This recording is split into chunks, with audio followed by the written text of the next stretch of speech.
there anyone who's expectant for what God is going to do as we gather corporately as His church this morning?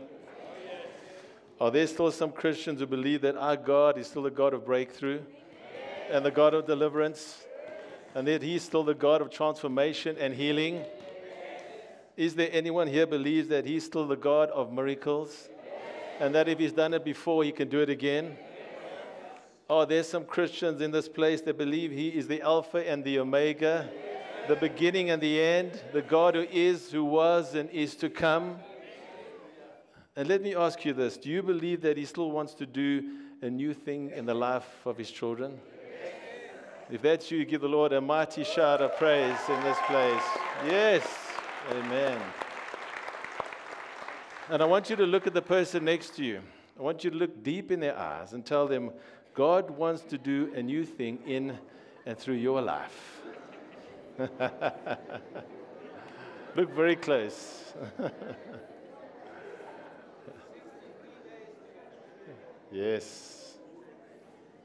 Amen. Amen. Amen. Let's pray together. Father God, we come to you this morning in the glorious and matchless name of Jesus. And we count it a privilege to gather in this way on this day to bring you all the praise and honor and glory you deserve.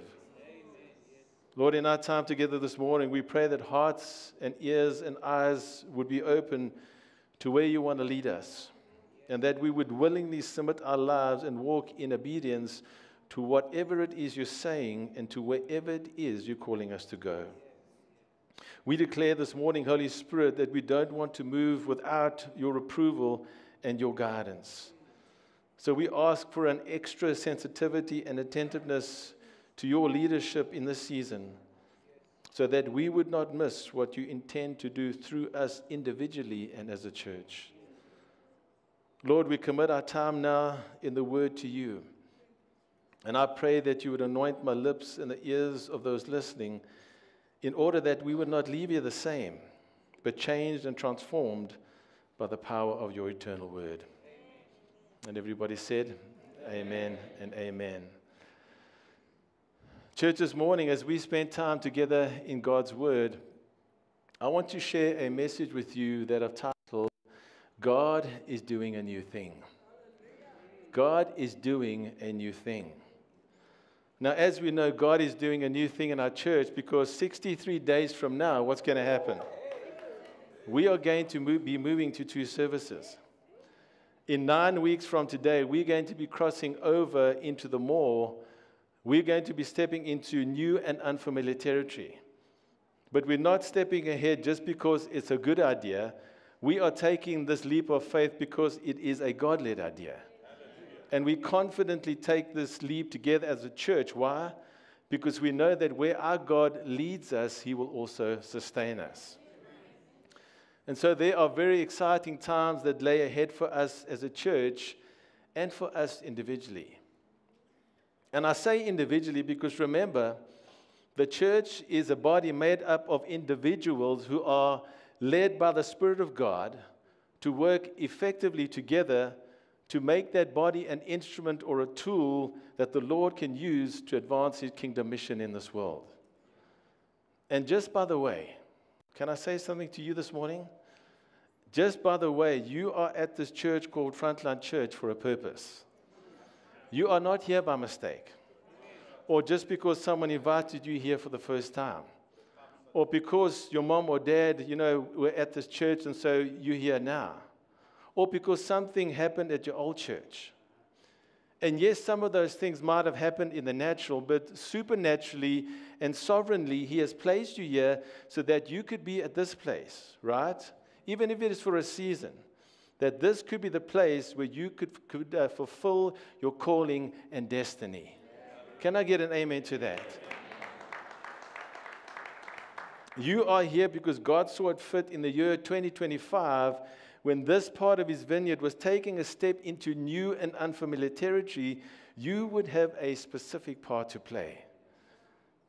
And I don't know about you, but it excites me and inspires me to just be a part of what the Lord is doing.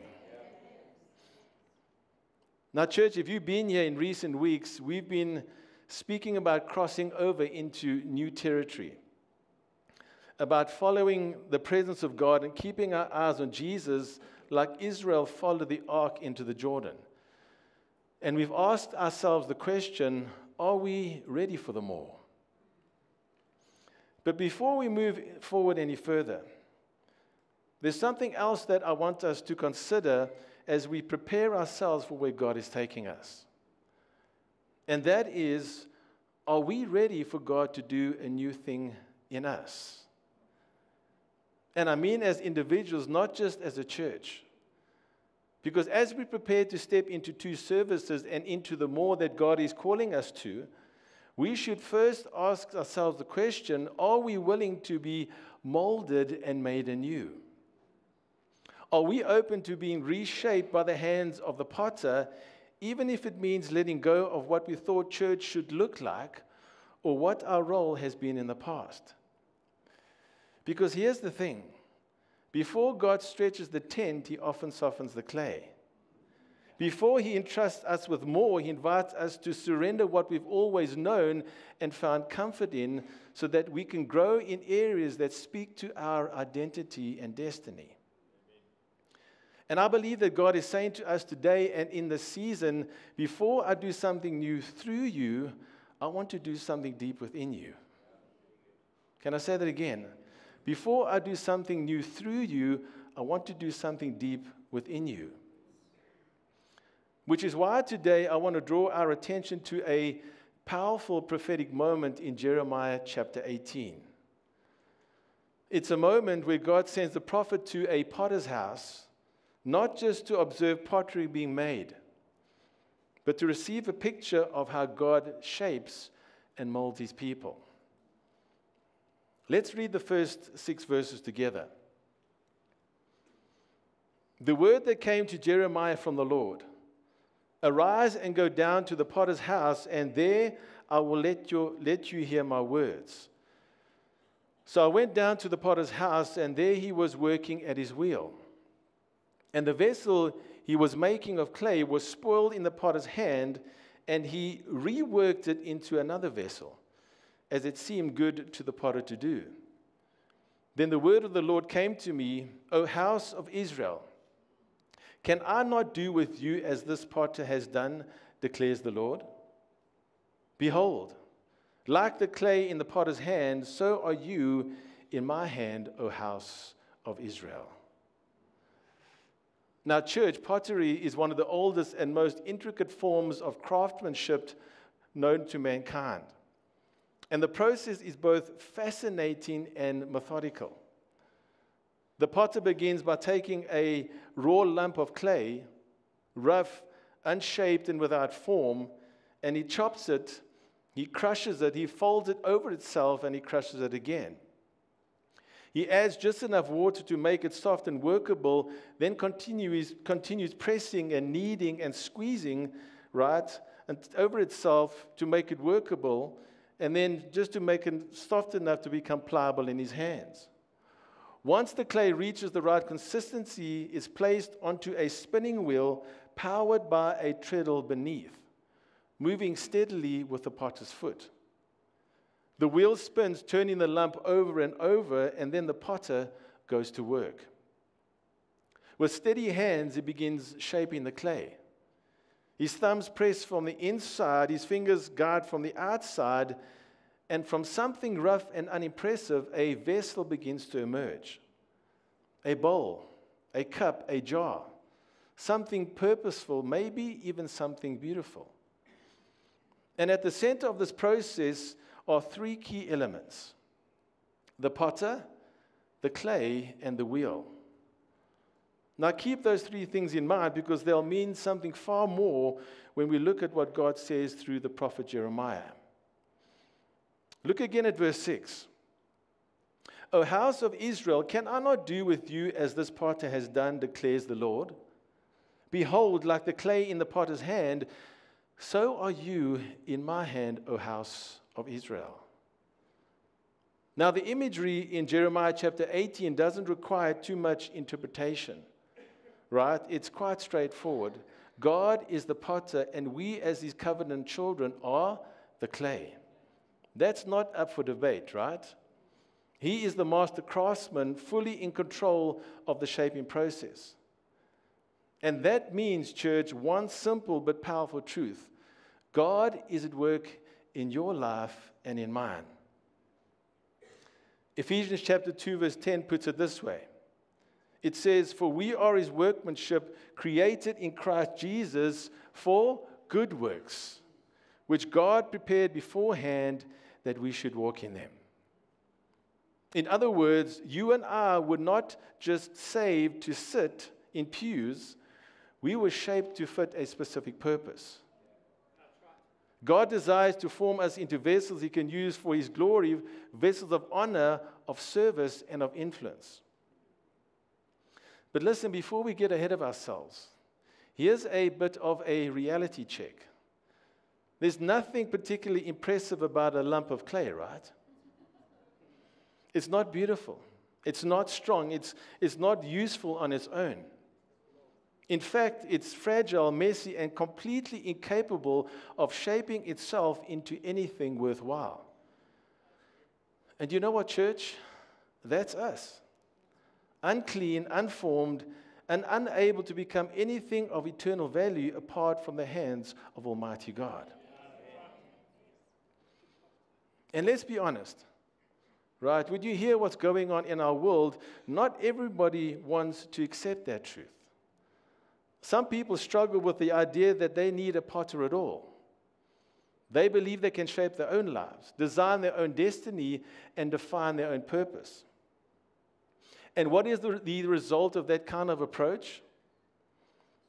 Well, we've all seen some of those self-molded lives. And let's just say it this way, we've all seen some of those moldy people. I'm just kidding. So we've established that God is the potter, and we are the clay. But that brings us to another important part of the process, the wheel. And church, what does the wheel represent? It represents the circumstances of life, right? What we often call providence. The spinning, the turning, the moments that seem to go round and round without clarity or control or meaning. You know what I'm talking about, right? Because we all experience these things. But here's the good news. The potter is the one turning the wheel. He doesn't just shape us with his hands, he controls the various circumstances that surround us.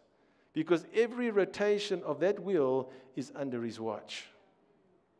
Every season, every challenge, every victory, every setback, every betrayal, every attack from the enemy, it's not random. It's not meaningless. It's all under his sovereign hand. Sometimes we are tempted to see certain events or seasons in our lives as incidental, as though they don't matter or they just happened. But you know what? Nothing could be farther from the truth, because not even a blade of grass bends without the permission of our God. He is intimately involved in every detail of our journey. And someone needs to be reminded of that today, because as we step into a new season, into a new chapter, you might be carrying the weight of the past one. Maybe 2024 and the beginning of 2025 has felt like a complete mess to you. Maybe your plans didn't work out. Maybe you experienced betrayal. Maybe you experienced loss. Right? Maybe you're experiencing confusion and disappointment. And maybe spiritually you feel like you've regressed rather than grown. But something I want you to hear this morning, church, is that our God is not confined to a calendar. We may divide our lives into years and seasons and events that define us, but God stands outside of time, and He is working in all of it. Romans chapter 8, verse 28 makes this bold declaration about the children of God. It says, and we know, not and we assume or we think, and we know that God causes everything to work together for the good of those who love God and are called according to His purpose for them. So even when life feels like it's spinning out of control, He's still turning the wheel. Even when you don't understand the season, He's still shaping the story. And even when the devil tries to tell you it's all random, that your life is an accident, or that you're never going to find your way back to a life of any real purpose, you can tell him, I'm not here by mistake.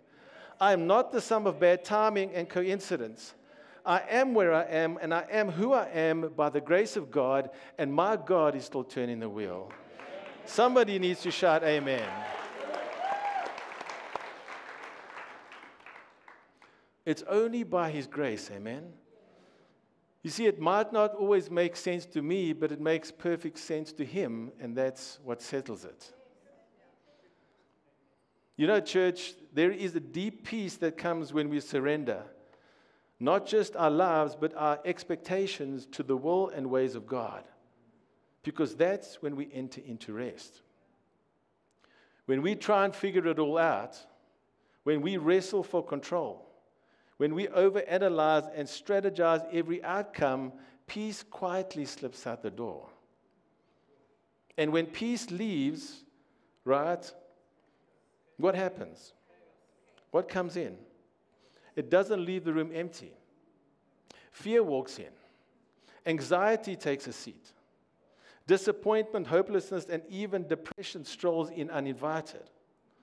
All because we try to carry what only God is meant to hold. And let's be real, right?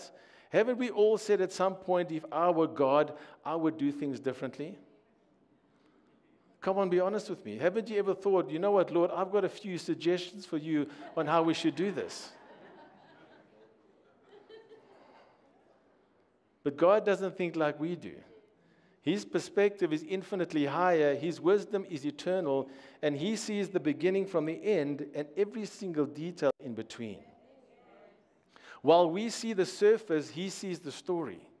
And while we see this little thread, He sees the whole tapestry. I once heard this illustration of someone who picked up a bookmark, similar to the ones that are tucked in some of our Bibles today. And as they looked at the back of it, all they could see was a jumbled mess of tangled threads. It looked chaotic, confusing, and somewhat meaningless.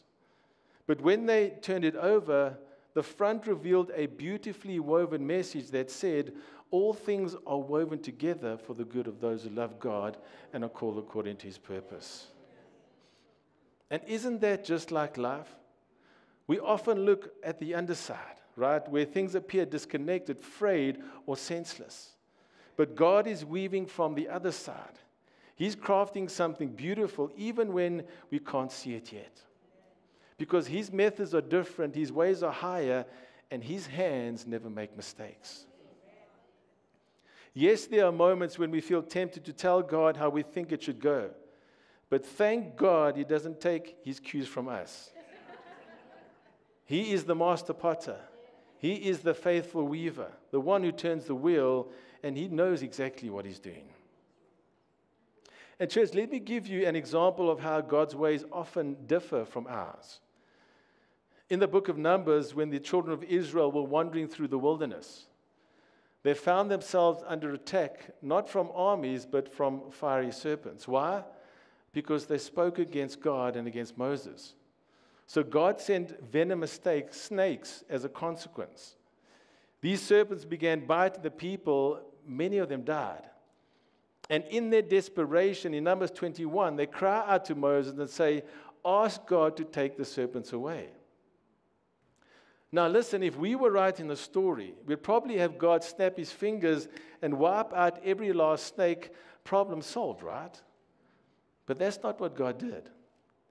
Instead, He told Moses to make a bronze serpent and place it on a pole, and then He gave a simple instruction.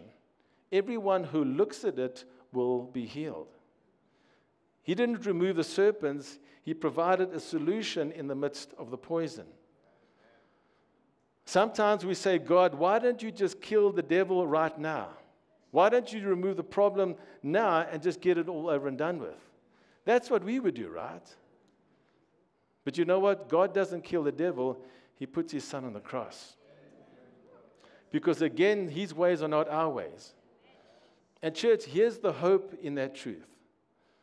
No matter what season you're in, no matter how confusing or painful the journey may seem, God is still the potter. We are still the clay. And the wheel is still turning under the feet that bear the nail prints of the cross. His name is Jesus. Every turn of the wheel is either orchestrated or permitted by a God who is both good and sovereign. And church, why is that important for you and me as we enter a new season of our lives as a church and individually? Well, it's important because every turn of the wheel up to this point has been part of God's plan.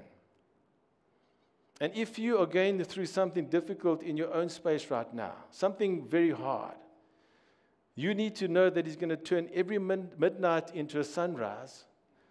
He's going to turn every tear into a pearl.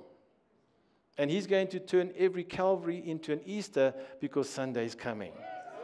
And He's already paid the price. Amen? That's the God that we serve. Now, church, when we consider all of this, if the potential of a moldable life is so great, what does God require of us? It's not that complicated, really.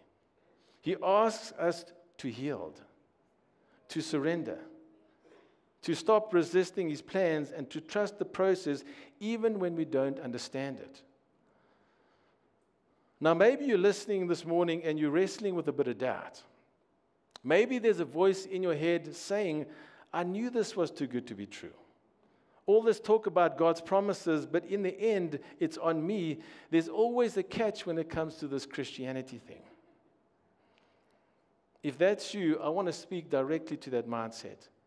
Because you know what? This is not a catch. It's a key to the kingdom. It's a key to unlocking the identity that God has placed within you.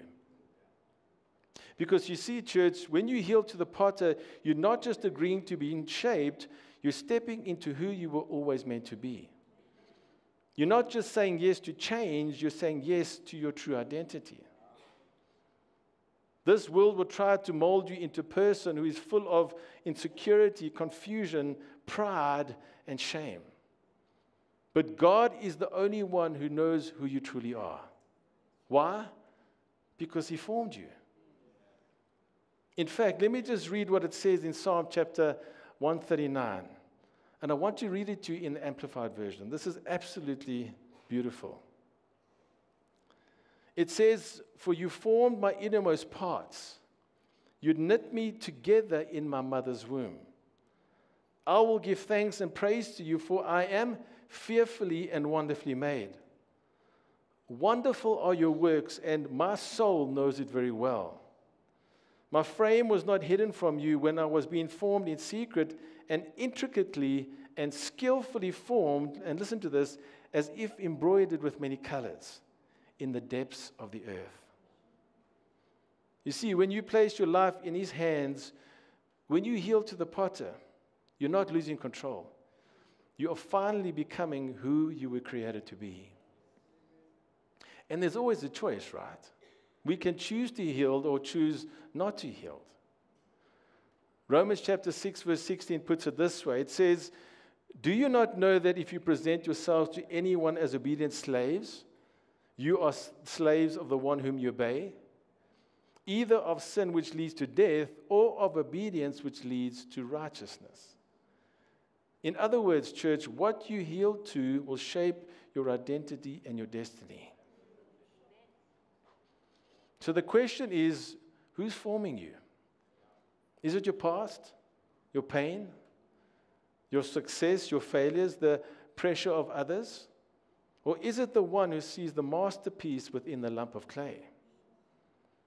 Because you see, church, you were never meant to be defined by your sin, your struggle, or your season. You were designed to be shaped by the hands of the potter, crafted with care, formed with purpose, and marked by identity. And not just any identity, by the way, but a new identity in Christ Jesus.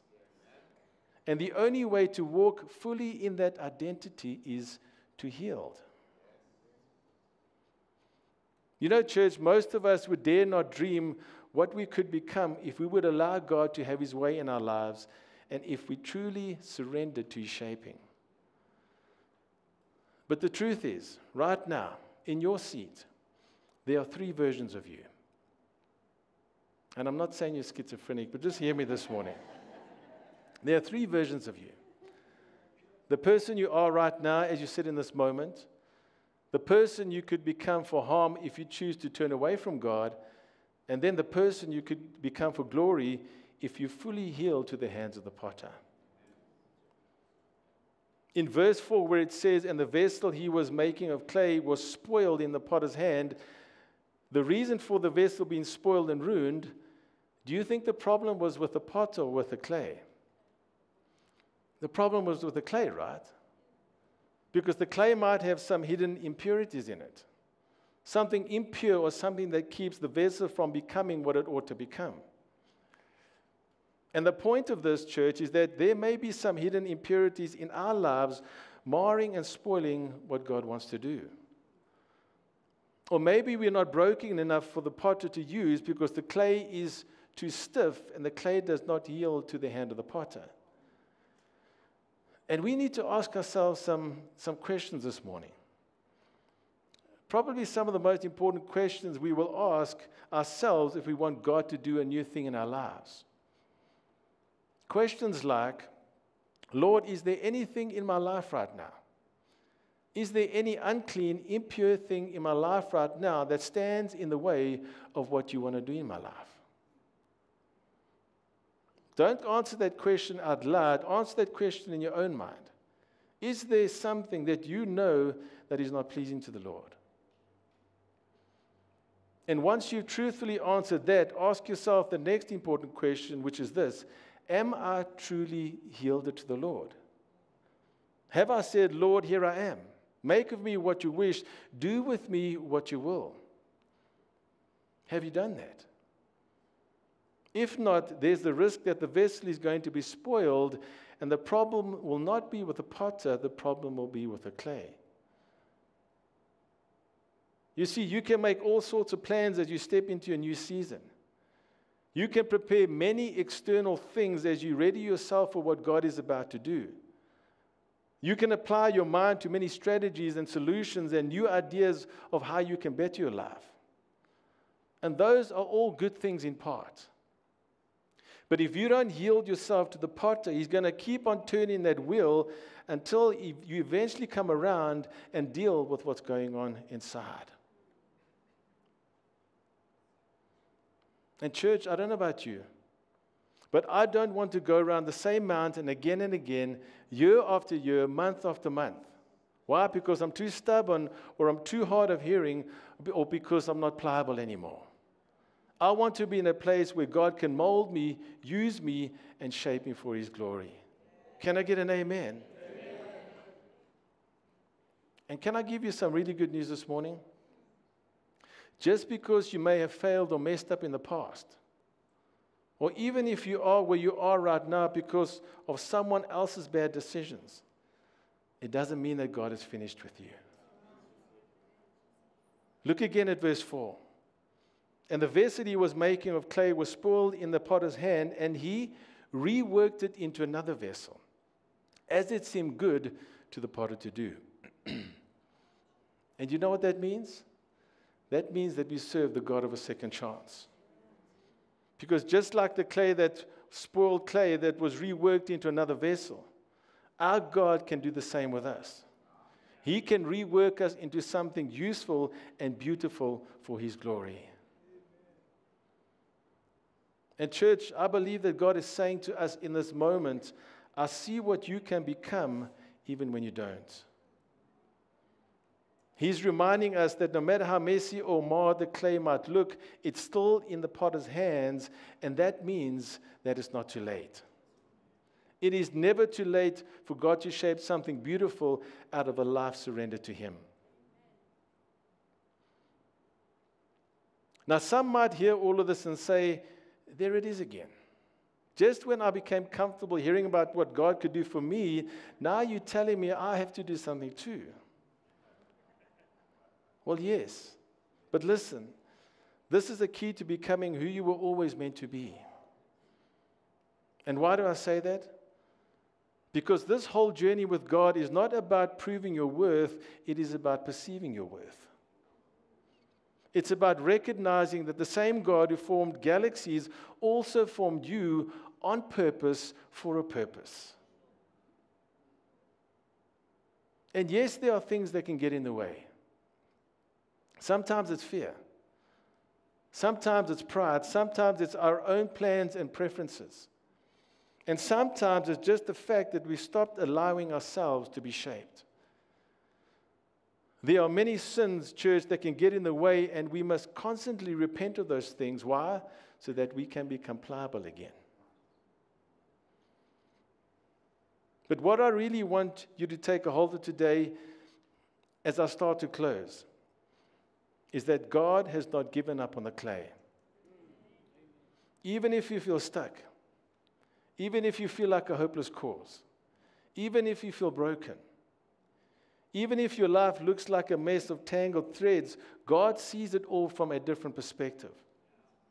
What you see as broken, He sees as potential.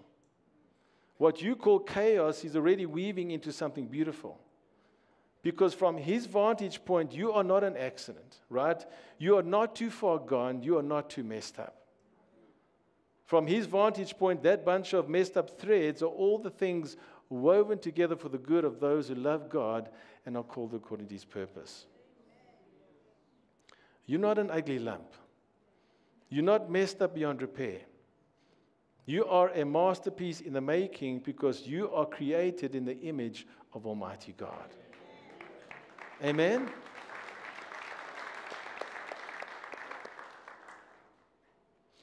And I guess the question that we should be asking ourselves is, can we perceive this truth?